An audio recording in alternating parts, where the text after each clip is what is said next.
Olá, estudantes do nono ano, bem-vindos a esta aula. Eu sou a professora Joyce Martins, do componente curricular de língua portuguesa, e essa é a nossa aula de número 52, que tem o seguinte objeto de conhecimento. Acompanhem aí, vamos falar sobre coesão. Detalhando esse objeto de conhecimento, vamos apresentar recursos de coesão referencial e as relações entre as partes do texto. Ok, pessoal? Então, vamos juntos começar esta aula.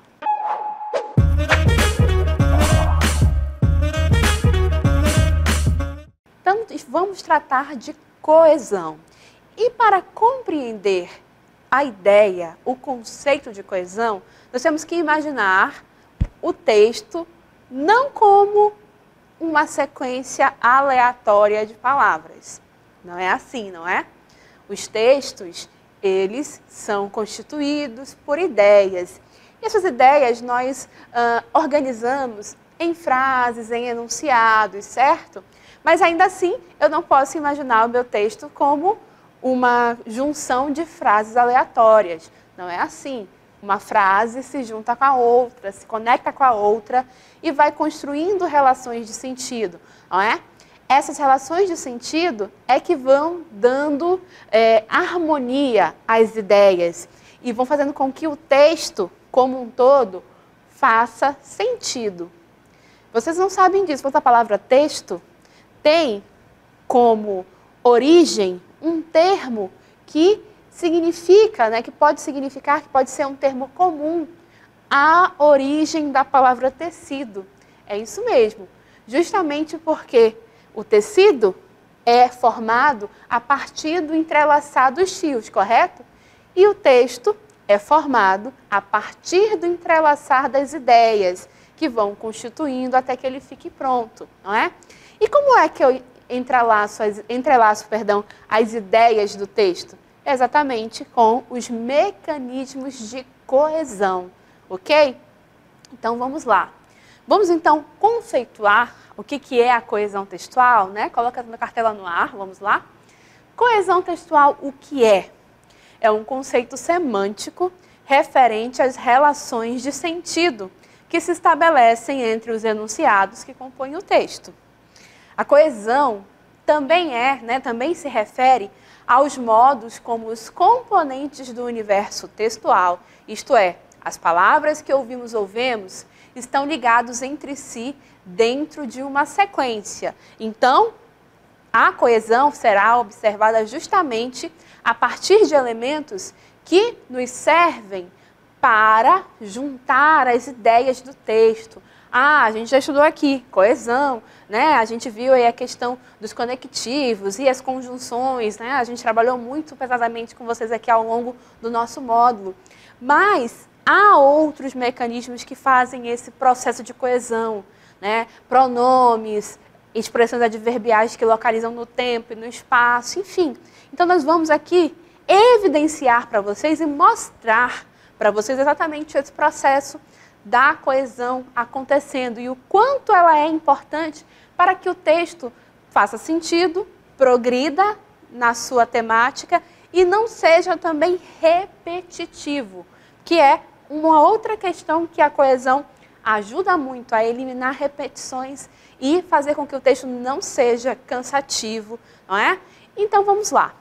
Para que vocês percebam de maneira bem clara, a gente vai mostrar para vocês um texto que tem problema de coesão. É isso mesmo. Para que vocês entendam como faz falta a tal da coesão do texto. Então vamos lá, olhem só.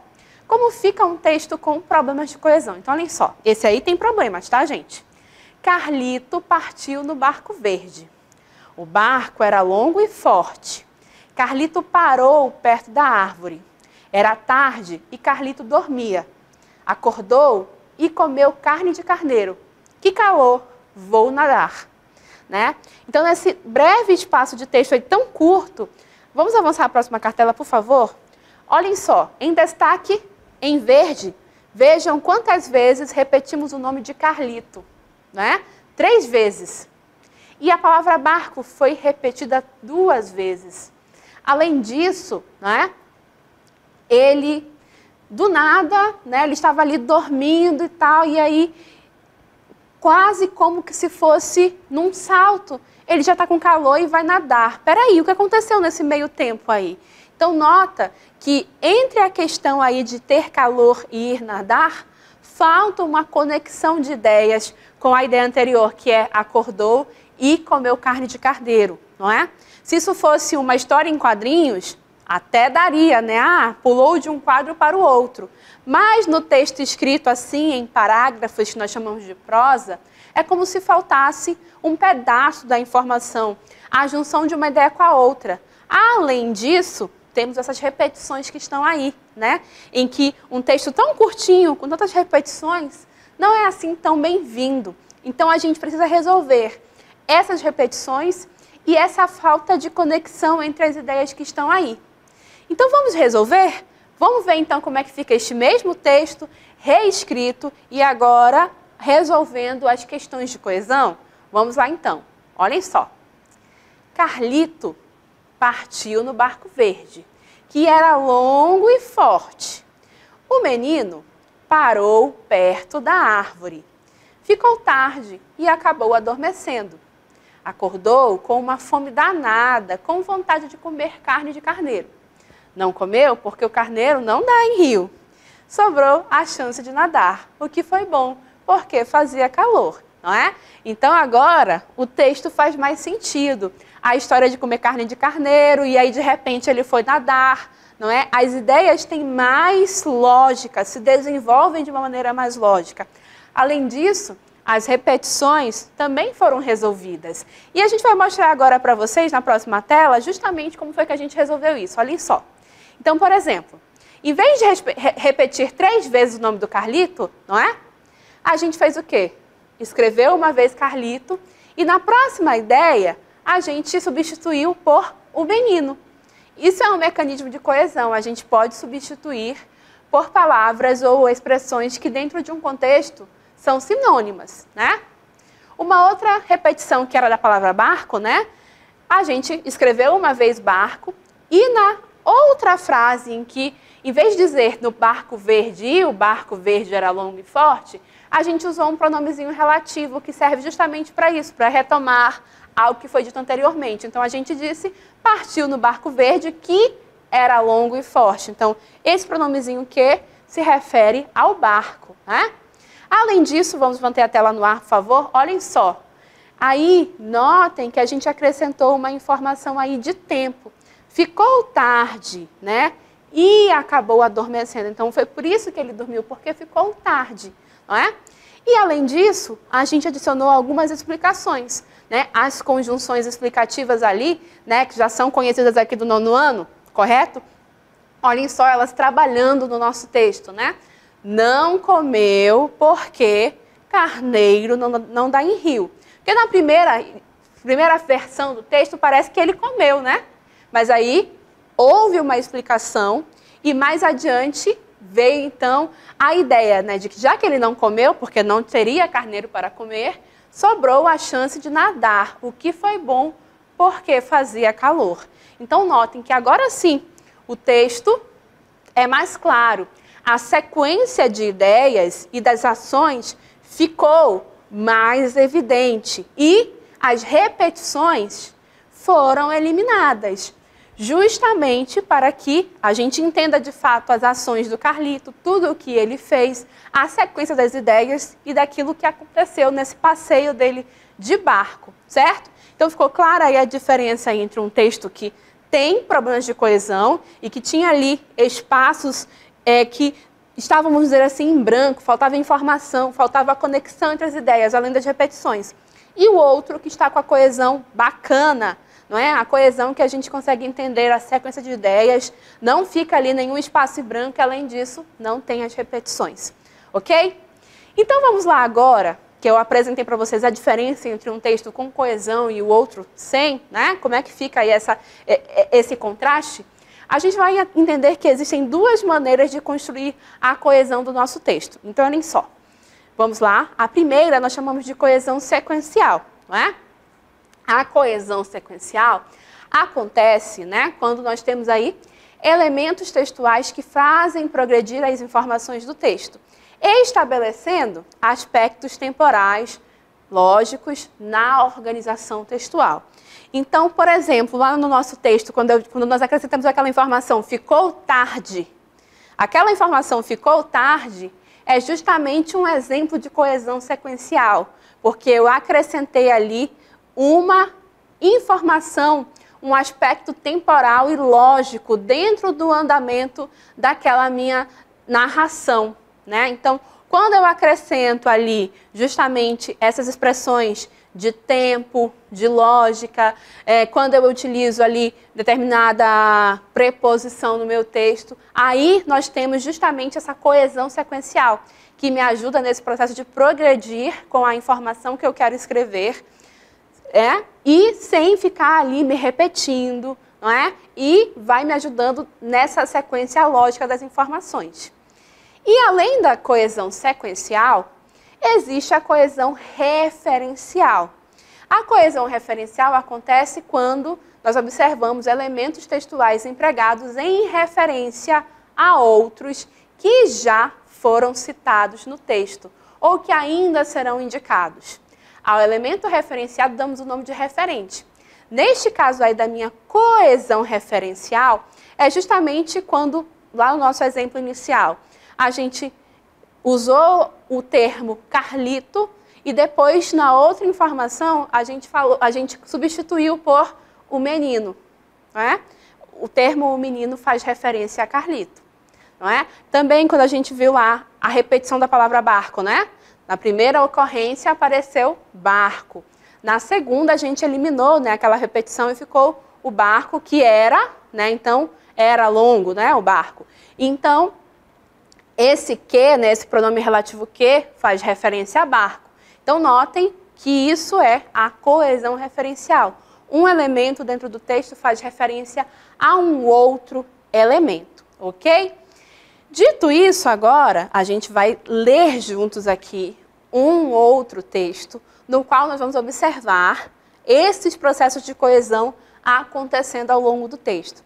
Então, durante essa leitura, que vocês irão me acompanhar, é importante que vocês fiquem de olho nas cores, tá bom? Porque as cores indicam justamente as referenciações, tá bom assim? Então, vamos lá. É um texto que vai tratar sobre os traçados indígenas, olhem só. Traçados indígenas são uma forma de transmissão de conhecimento na região amazônica. E esse texto aqui, ele é um trecho de um daqueles textos de divulgação científica, e é a divulgação científica sobre um estudo que envolveu aí a questão dos traçados indígenas. Olha que interessante. Então, vamos lá. Desafios arqueológicos, cestarias produzidas no noroeste do Pará, entrelaçam tradições do passado e tendências atuais em diálogo com a natureza. Então, temos aí o título e o subtítulo desse artigo de divulgação científica, né? Então, vamos avançar e entender o que foi que esse estudo descobriu a esse respeito, né? Então, olhem só. Os traçados para os mapuera são vegetais que são desmembrados, seguem a vida junto aos humanos e depois se desfazem, voltam para a terra, afirma o arqueólogo Igor Rodrigues. Né? Então, é a primeira afirmação sobre ele. Aí, olha só, na sequência, pesquisador. Então, estamos fazendo referência a ele. Em vez de repetir de novo Igor Rodrigues, né? Ou então o arqueólogo Igor Rodrigues né? Trabalha no museu, referenciamos ele como pesquisador do museu, né? E aí a gente tem então a primeira relação de referenciação aí, correto? Seguindo aí a nossa leitura, pesquisador do Museu de Arqueologia e Etnografia, MAE, da USP. E autor da tese, olha aí, esta observação em amarelinho, essa palavra mais à frente vai ser referenciada de outra forma, né? Tramas da tecnologia, etnoarqueologia da variabilidade dos traçados dos povos mapuera. Seguindo a leitura, vamos lá?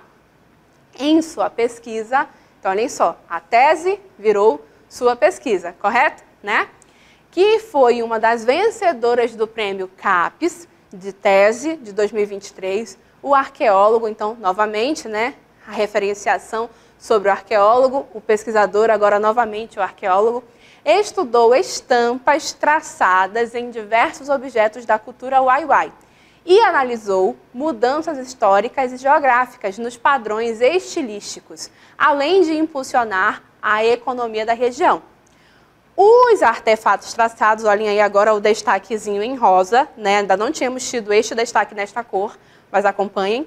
Também perpetuam mitos e saberes tradicionais e podem servir como método de distinção social.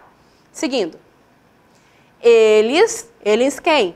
Os traçados, né? Lá a gente acabou de citar, né? Ali os objetos traçados, né? Os objetos confeccionados. Então, elimino essa repetição toda usando o pronome eles, né? Então, esse pronome eles faz referência ao elemento. Vou pedir para voltar para a cartela anterior rapidinho, por favor.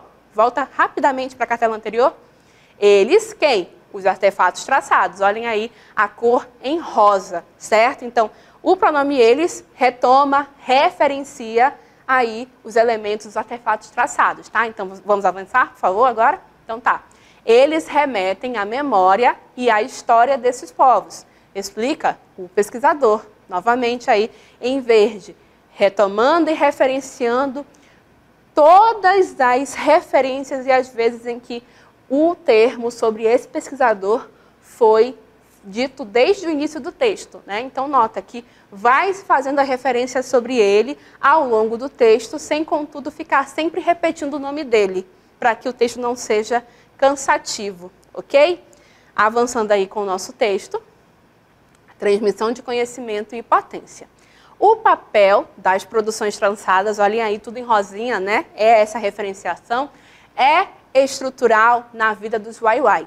São utilizadas no preparo de alimentos, na caça e na coleta de vegetais, mas sua relevância não se restringe somente aos seus usos práticos. A relevância é de quem?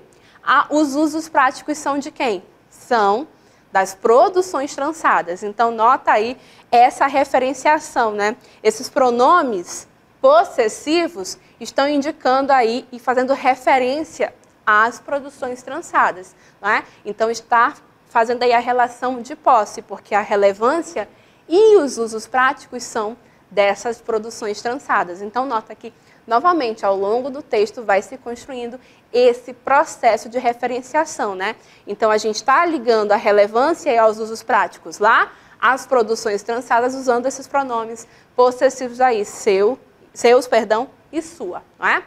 E, olhem só, mais uma fala do nosso pesquisador. É uma forma de educar, de contar histórias, explica Rodrigues. Né? Seguindo adiante, um exemplo nítido da importância dos padrões de cestaria na difusão de saberes é a recorrência de estampas. A representação do fruto nas cestarias é uma forma de difundir esse conhecimento para as gerações futuras. Ao ensinar o padrão do pedúnculo, ensina-se também sua importância medicinal e suas aplicações práticas. Seguindo adiante, os padrões de cestaria são ainda uma forma de distinção social.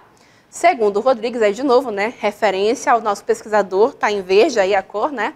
Se um xamã tinha um cesto com desenho de escorpião, significava que ele tinha um contato com o espírito do escorpião, que as coisas que ele guardava ali estavam potencializadas por esse espírito. Conta. Então, nota aí que nessa última fala do nosso pesquisador, né?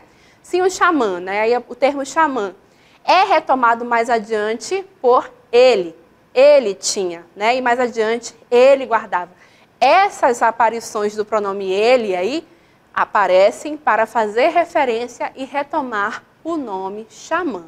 Ok, gente? Claro que o texto vai seguir, né? Um texto longo de divulgação científica sobre a questão dos padrões das cestarias, mas é importante, então, que a gente notou alguns exemplos aí de coesão referencial.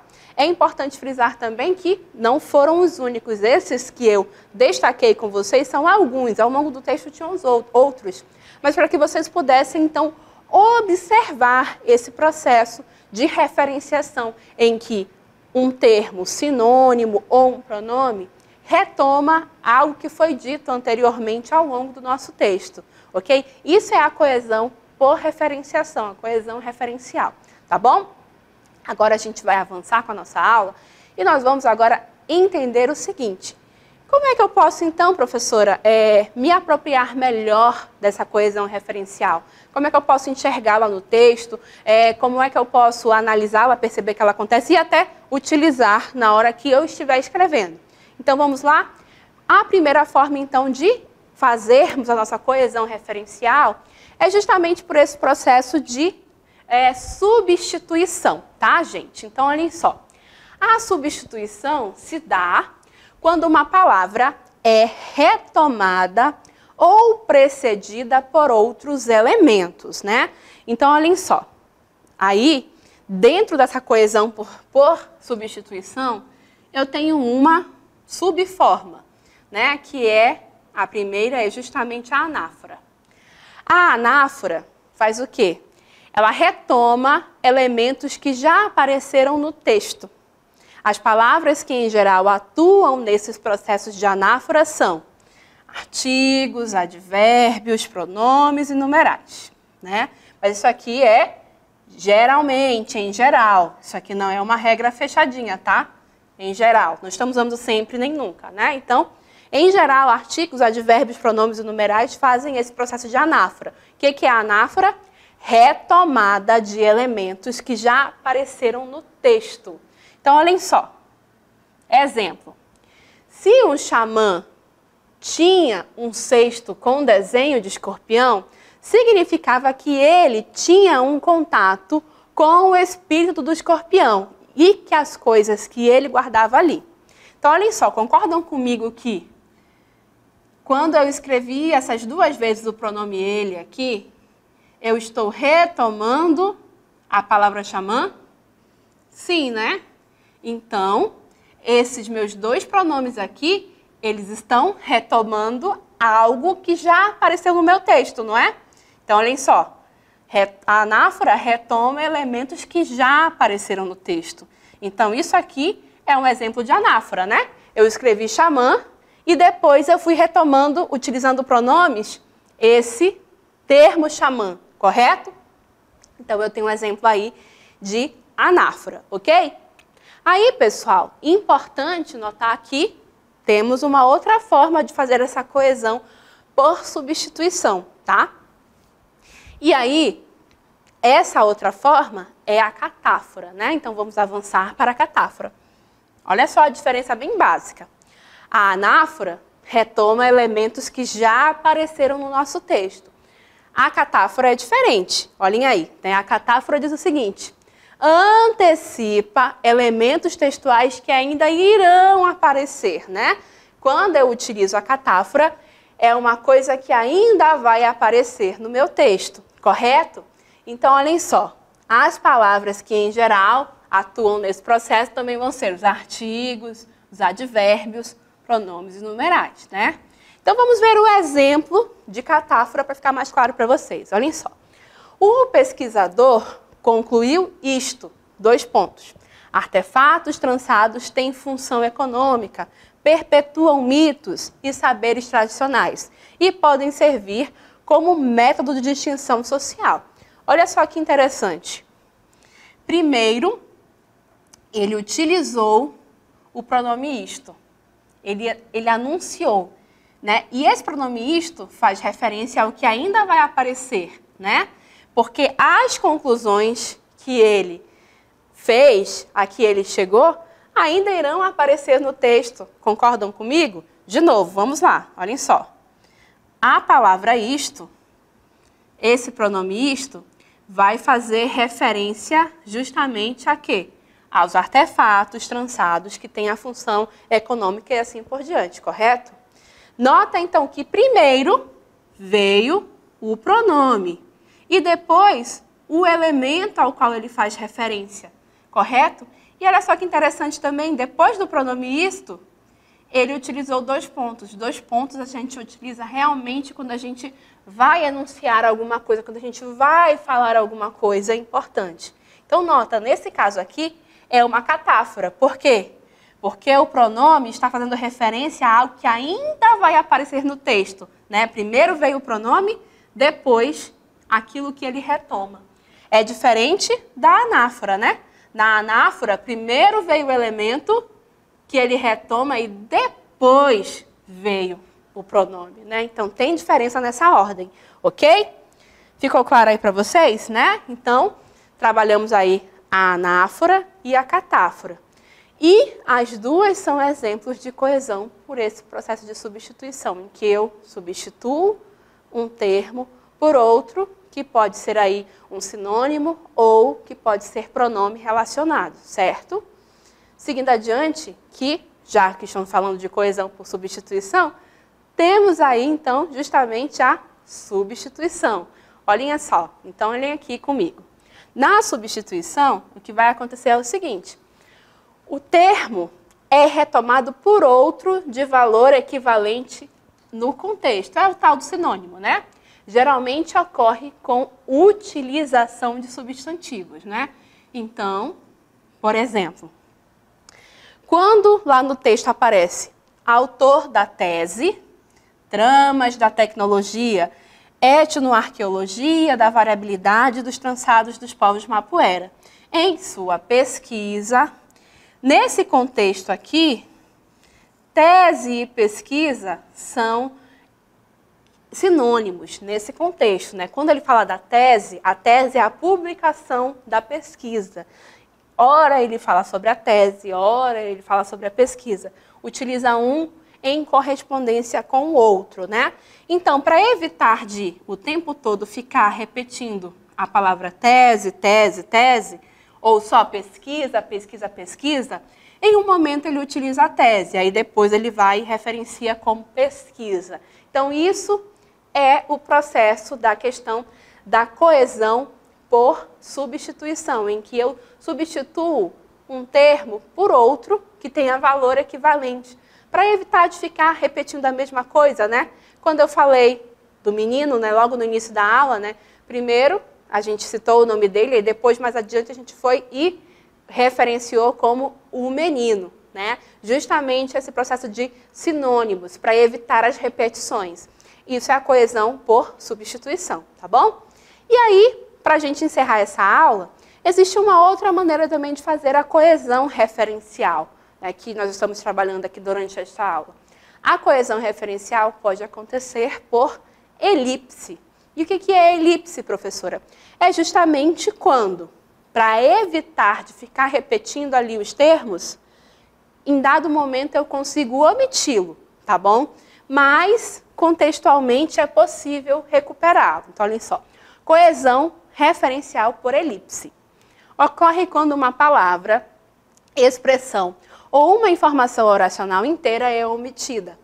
Neste caso, não há comprometimento dos sentidos, porque o objetivo da elipse é evitar repetições cansativas e desnecessárias. Vamos ao exemplo? Olhem só.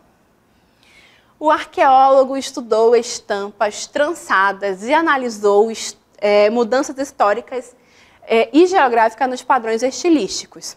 Ao finalizar a sua pesquisa, concluiu que os artefatos trançados têm função econômica, perpetuam mitos e saberes tradicionais e podem servir como método de distinção social. Ora, quem foi que concluiu? Não foi o arqueólogo, né? E aí, em vez de eu repetir novamente ali, o arqueólogo concluiu, eu simplesmente fiz o quê? Eu omiti, tá? Gente, isso aqui é o símbolo de sinal vazio, tá? No texto isso não aparece não, eu apenas coloquei aquilo ali para marcar no texto, né? Ele simplesmente omitiu a repetição de arqueólogo, né? E aí ele evitou uma repetição desnecessária. Porém, ao ler o texto, eu consigo saber que o termo que ele omitiu foi justamente o arqueólogo, né? O texto me permite isso. E justamente por isso é que não há comprometimento da informação, porque se consegue, dentro do contexto, referenciar, recuperar a informação. Então, a elipse é isso, é evitar de repetir uma informação de forma desnecessária. Então, eu omito numa situação em que isso é possível, sem comprometer os sentidos do texto. Certo, pessoal? Então, assim, utilizando esses mecanismos, eu consigo realizar e ir escrevendo um texto que tem coesão, né? Fazendo a substituição, utilizando a anáfora ou a catáfora e elipses, como foi esse nosso último exemplo, ok? E assim, vamos encerrando esta aula.